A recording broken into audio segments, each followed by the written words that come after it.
The slap echoed through the entire cafe. My cheek burned like someone had pressed a hot iron against my skin. I tasted copper, blood trickling from my split lip. He stood over me, this monster in an expensive suit, laughing. Actually laughing. His hand was raised again, ready to hit me a second time. Everyone just watched. Phones were out, recording, but nobody moved. Nobody helped. I closed my eyes, bracing myself for another blow. But then, a hand caught his wrist mid-air. The grip was so tight I heard him gasp, and the voice that came next, calm, cold, deadly, made this man's face turn white with absolute terror. "Touch her again," the voice said. "I dare you." If you want to see how a bully got completely destroyed in the most satisfying way possible, you need to hear this whole story. Hit that subscribe button right now because what happened next changed my life forever.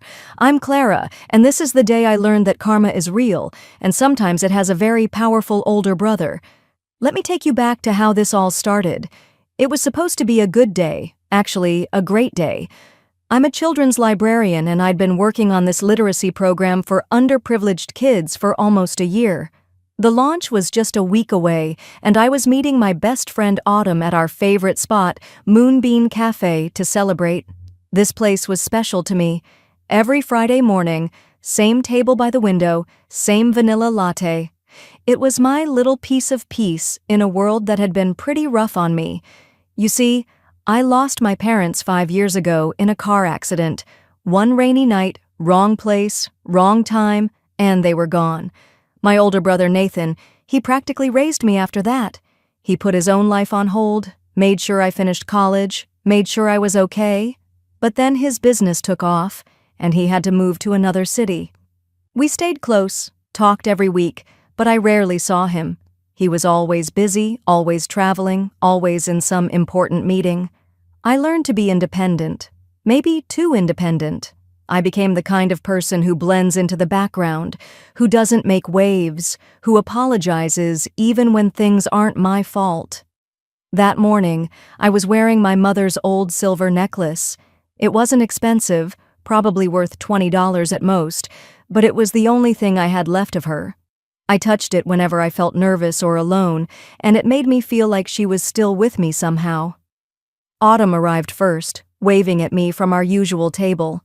The cafe smelled like fresh coffee and cinnamon rolls. Soft jazz played in the background. Everything felt warm and safe. We were laughing about something silly, planning the literacy program launch party, when the energy in the room suddenly shifted. He walked in like he owned the place. Designer suit, expensive watch that probably cost more than my car, and this aura of entitlement that made everyone instinctively move out of his way. He was on his phone, talking loudly about some business deal, making sure everyone heard how important he was. The barista smiled at him nervously, and he barely acknowledged her, just barked his order like she was beneath his notice. Autumn leaned over and whispered, "That guy gives me really bad vibes." She had no idea how right she was. I needed napkins. I'd spilled a tiny bit of coffee on the table. I got up and headed to the counter. He was standing right in front of the napkin dispenser, still on his phone, completely blocking the way. I waited for a moment, then said quietly, "Excuse me." Nothing. He didn't even glance at me. I tried again, a little louder. "Excuse me, sir?" He held up one finger, not even looking at me, like I was an annoying interruption to his very important phone call. So I waited. 30 seconds? A minute? Finally, I decided to just squeeze past him.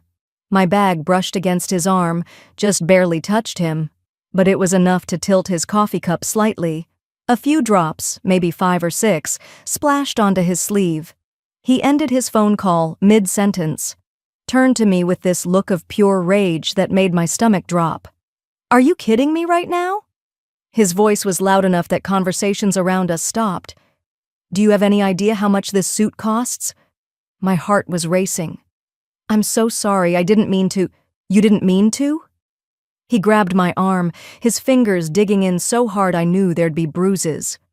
"You clumsy piece of trash." I tried to pull away, but his grip was iron. "Sir, please, I'll pay for the dry cleaning. I'm really sorry."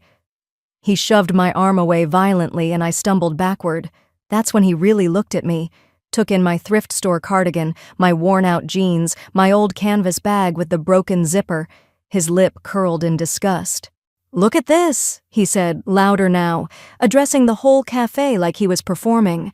"This beggar probably can't even afford to be in here. What are you doing in a place like this? Shouldn't you be digging through dumpsters or something?" My face burned with humiliation. People were staring. Some looked away uncomfortably. Others had their phones out, recording. I felt tears pricking my eyes, but I refused to let them fall. I said I was sorry. "I'll pay for whatever you need." "With what?" He laughed, this cruel, mocking sound. Then his eyes landed on my mother's necklace. "That fake piece of junk around your neck? That's not worth anything, just like you." Before I could react, he reached out and grabbed the necklace. Yanked it hard, the delicate chain snapped, and suddenly my mother's necklace was in his hand. "Please," I heard myself say, and I hated how small my voice sounded. "That was my mother's. Please give it back." He looked at it with disgust, then dropped it on the floor. "Your mother had trash taste, but I guess trash runs in families. Something broke inside me then. Not just my heart, something deeper." I dropped to my knees, reaching for the necklace. My hands were shaking so badly I could barely pick it up. That's when I felt his shoe on my hand. He stepped on it deliberately, grinding down with his heel. The pain shot up my arm and I cried out. "Stay down," he said. "That's where people like you belong." I looked up at him, tears finally spilling over, and for just a second, I saw something in his eyes that terrified me. He was enjoying this, actually enjoying my pain. Autumn was suddenly there, trying to help me up, putting herself between us. "Leave her alone. What is wrong with you?" He turned his attention to her, but I was already standing, cradling my crushed hand, the broken necklace clutched in my other palm. I just wanted to leave, to get out of there and never come back. But as I tried to move past him, he blocked my path. "We're not done here," he said. "Yes, we are." My voice was barely a whisper. "Please, just let me go." "Let you go?" He stepped closer, his face inches from mine. "You humiliated me, ruined my suit, made me look bad in front of all these people, and you think you can just walk away?" The cafe was completely silent. Everyone watching, no one intervening. That's when he hit me. The slap came so fast I didn't see it coming. His palm connected with my cheek with a sound like a firecracker. My head snapped to the side. White spots exploded across my vision. The metallic taste of blood filled my mouth. My lip had split from the impact. The entire left side of my face felt like it was on fire. I stumbled, trying to keep my balance, but my legs weren't working right. Everything felt slow and fuzzy. Through the ringing in my ears, I heard Autumn screaming something, heard gasps from the other customers, but it all sounded far away, like I was underwater. "That's for the suit," he said, his voice cold and satisfied. I tried to steady myself against a table, but he wasn't finished. He grabbed my shoulders with both hands and shoved me with all his strength. I flew backward, arms pinwheeling uselessly, and crashed into another table. Coffee cups and plates shattered. I hit the ground hard, the back of my head smacking against the floor. Glass from the broken cups bit into my palm as I tried to catch myself. Blood, my blood, was everywhere. On my face, dripping from my hand, staining my mother's cardigan. I lay there, dazed and broken, staring up at the ceiling lights. They seemed too bright. Everything was too bright and too loud and too much. I couldn't breathe properly, couldn't think, could only feel pain and humiliation and this crushing sense of helplessness. His shadow fell over me. I managed to focus my eyes and saw him standing there, looking down at me like I was an insect he'd just crushed under his shoe. And then, God help me, he raised his hand again. He was going to hit me again. Hit me while I was down, bleeding, defenseless. I closed my eyes. Couldn't even lift my arms to protect myself. This was it. This was how people got hurt so badly they never recovered, all because I'd accidentally spilled coffee on a monster's sleeve, but the blow never came. Instead, I heard a gasp, a grunt of pain, but not mine. His. When I opened my eyes, his hand was frozen in midair, caught in someone else's grip. Someone whose hand was squeezing his wrist so tightly that this big, violent man was actually on his toes, face contorted in pain, trying to pull away. "Touch her again?" The voice was quiet, calm, but there was something underneath that calm, something dark and dangerous that made the temperature in the room seem to drop 10 degrees. "I dare you." I knew that voice. I'd known it my whole life, but I'd never heard it sound like that before, like barely controlled fury wrapped in ice. "Nathan?" I whispered. My brother looked down at me, and for just a second, his expression broke. I saw fear there, and love, and a kind of rage that would have terrified me if it hadn't been directed at someone else. "Clara, hey, look at me. Focus on my voice. When did you—" I couldn't form complete sentences. My head was spinning. "I've been here for an hour," he said gently, helping me sit up with his free hand while still maintaining that iron grip on the other man's wrist. "Wanted to surprise you." Surprise? He tried to smile, but it didn't reach his eyes. Those eyes moved to my split lip, my bleeding hand, my bruised cheek, the broken necklace on the floor. I watched something shift in his face, something final and irreversible. "Nathan, it hurts," I heard myself say, like I was a little kid again. I know it does. I'm going to fix this." He looked back at the man, Trevor, I'd later learn his name was, who was still trying to pull his wrist free. "You move, you leave, you even breathe wrong, and what's about to happen to you will be so much worse. Understand?" Trevor found his voice, though it was strained. "Let go of me." "Do you have any idea who I am?" "I'm Trevor Walsh, senior manager at Pinnacle Investments. I have lawyers. I have connections. You're going to regret ever—" "Are you finished?" Nathan asked quietly. Something in his tone made Trevor stop mid-sentence, made everyone in the cafe lean forward, because that wasn't the voice of someone making empty threats. That was the voice of someone who had already decided exactly how this was going to end. Nathan pulled out his phone with his free hand, hit a button, put it on speaker. It rang twice. "Nathan Pierce's office, this is—" "Connect me to Gerald at Pinnacle," Nathan said. I saw Trevor's face change.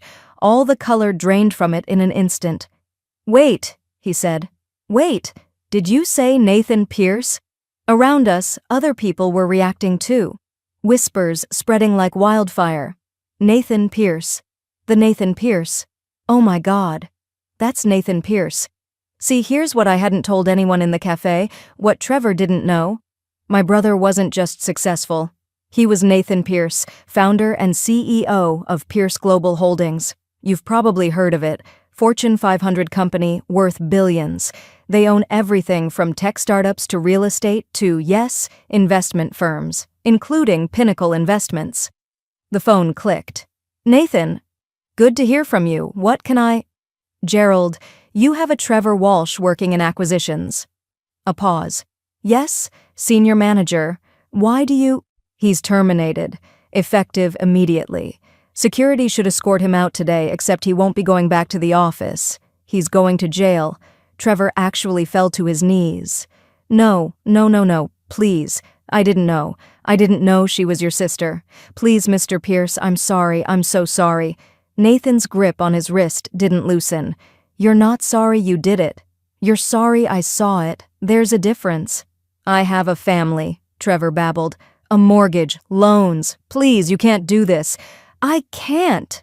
Nathan's voice was soft, dangerous. "Watch me. Gerald, I'm sending you video evidence in about 30 seconds, multiple angles. He assaulted my sister, slapped her, shoved her, caused injury. I want him blacklisted, industry-wide. Make sure every firm knows exactly why." "Consider it done," Gerald said, and the line went dead. But Nathan wasn't finished, not even close. He looked down at Trevor, who was still on his knees, and something like curiosity crossed his face. "Do you know why you got hired at Pinnacle 3 years ago?"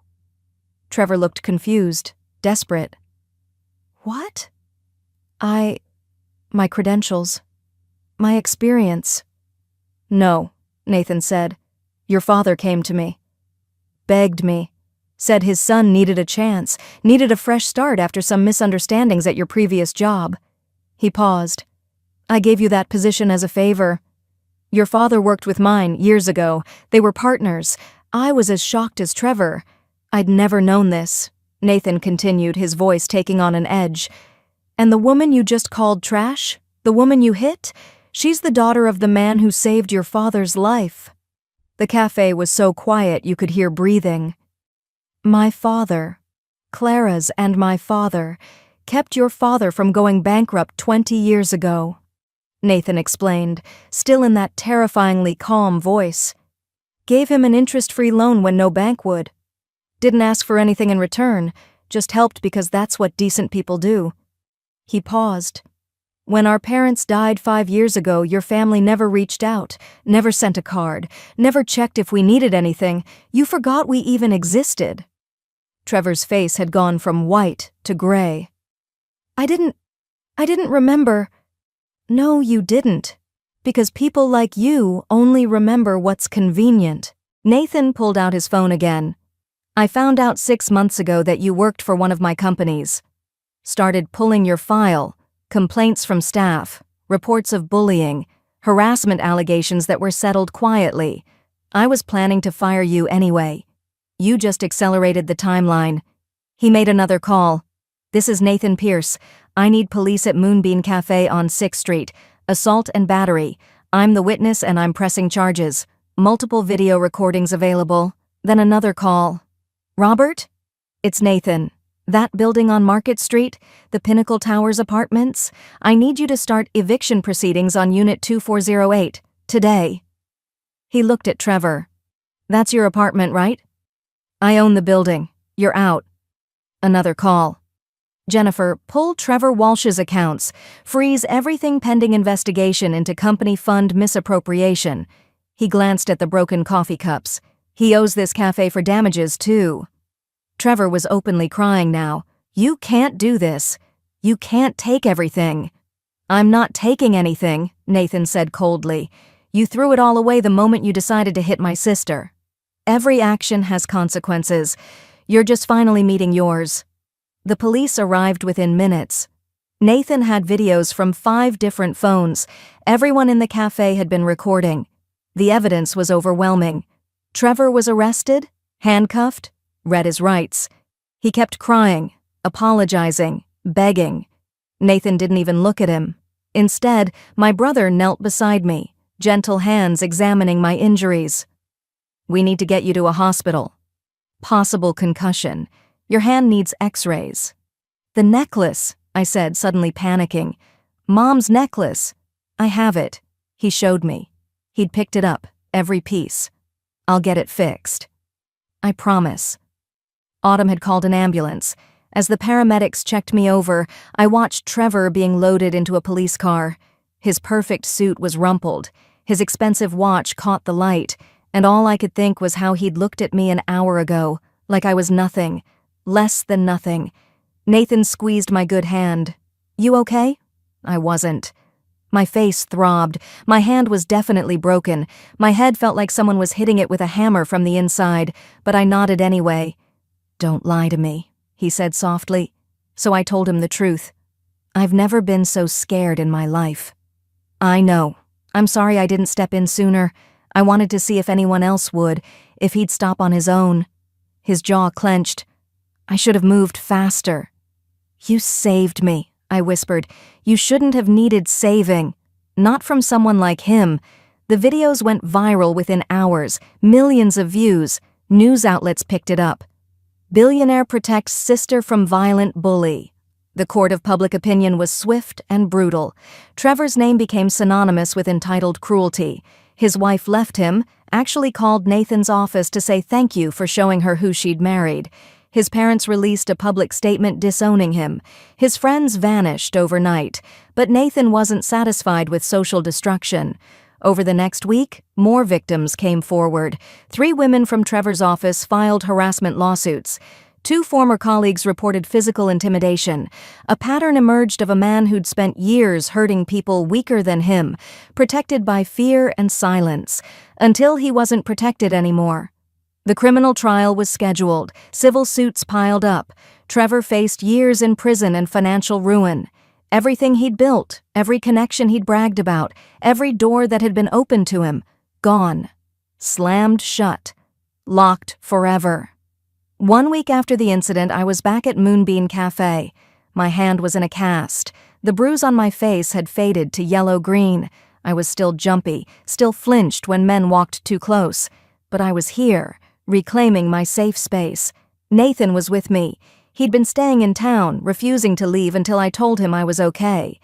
We sat at our usual table, and the owner brought us coffee on the house, thanking us for not blaming the cafe, for still coming back. I launched the literacy program yesterday, I told Nathan. 40 kids signed up already. That's amazing, he said, pride clear in his voice. Someone made an anonymous donation, $10,000. I looked at him. Wouldn't happen to know anything about that? He smiled innocently. No idea what you're talking about. The door opened. My whole body tensed. But it was just a mom with 2 kids ordering hot chocolate. Nathan noticed. You'll be okay, he said quietly. It takes time, but you'll be okay. What if I see him again? After the trial, after prison, what if... You won't. Restraining order is permanent. But if you ever do, if you ever feel unsafe, you call me. Day or night. I don't care if I'm in a meeting with the president. You call, I answer. I believed him. I'm moving back, he said suddenly. What? To this city? I've been thinking about it for a while, but seeing you on that floor? He stopped, composing himself. I missed too much of your life already. Business can be run from anywhere. But I only have one sister. Tears pricked my eyes, but this time they were good tears. Besides, he continued, trying to lighten the mood, someone needs to make sure you're drinking enough water and not just surviving on coffee. I laughed. It hurt my healing lip a little, but it felt good. A month later, Trevor's lawyer arranged a meeting. Some kind of plea deal depended on him making formal apologies to his victims. I didn't want to go. Nathan said I didn't have to. But something in me needed to face him one more time, to see what he looked like now, after everything had been taken away. He looked small. That's the only way I can describe it. The expensive suit was gone, replaced by a cheap one that didn't fit right.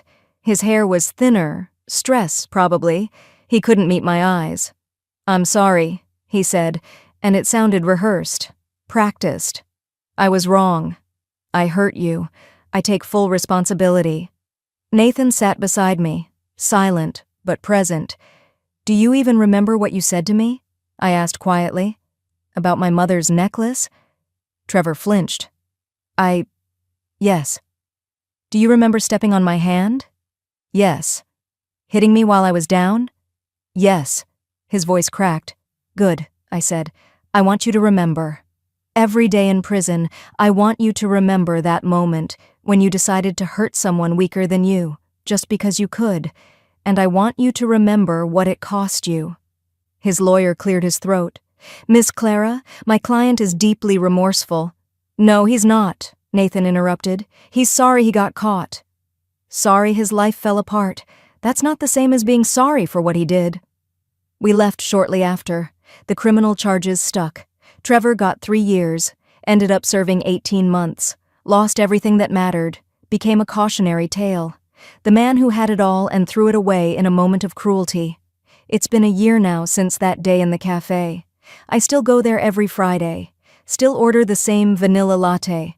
Sometimes Autumn joins me, sometimes Nathan does, sometimes I sit alone, watching people come and go, and I think about how quickly life can change. My mother's necklace hangs around my neck, professionally repaired. Nathan had the jeweler reinforce it, said he never wanted to see it broken again. The literacy program is thriving. We've expanded to 3 locations. Kids who never thought they'd love reading are now checking out books by the armful. I'm different now, stronger, less apologetic for taking up space. I learned that staying silent, making yourself small, trying to avoid conflict, sometimes that doesn't protect you. Sometimes it just makes you an easier target. But I also learned something else, something important. That day in the cafe, when I was on the ground bleeding, When everyone was just watching and recording but nobody was helping, I felt so alone, so worthless, exactly like he wanted me to feel. But I wasn't alone. I had someone who would move heaven and earth to protect me, who would burn down empires to keep me safe. We all need someone like that, and we all need to be someone like that for others. The world has enough people who stand by and watch, enough people who pull out their phones instead of lending a hand, enough people like Trevor who mistake cruelty for strength. Be the person who intervenes, who stands up, who protects those who can't protect themselves. Be the person who makes bullies regret their choices. Because karma is real, justice exists, and sometimes, just sometimes, it has the resources and the will to make sure bad people face real consequences. That slap echoed through the cafe, but what echoed louder was the sound of Trevor's whole world crashing down around him, and I'm not sorry about that, not even a little bit. So that's my story. The day a bully hit me in a cafe, and my billionaire brother made sure he regretted every second of it. If this story moved you, if you believe in real justice, do me a favor, hit that like button and subscribe to this channel. Share this video with someone who needs to hear it, someone who's been bullied, someone who feels powerless, someone who needs to know that actions have consequences and good people do win sometimes. Drop a comment and tell me, have you ever stood up to a bully? Or have you wished someone had stood up for you? I read every single comment, and I want to hear your stories. Your voice matters. Your experiences matter. You matter. Thank you for listening. Thank you for being here. And remember, treat people with kindness because you never know who they are, who they know, or what power they hold. But more importantly, treat people with kindness because it's the right thing to do. Period. I'm Clara, and I'll see you in the next video. Stay strong, stay kind, and never let anyone make you feel small.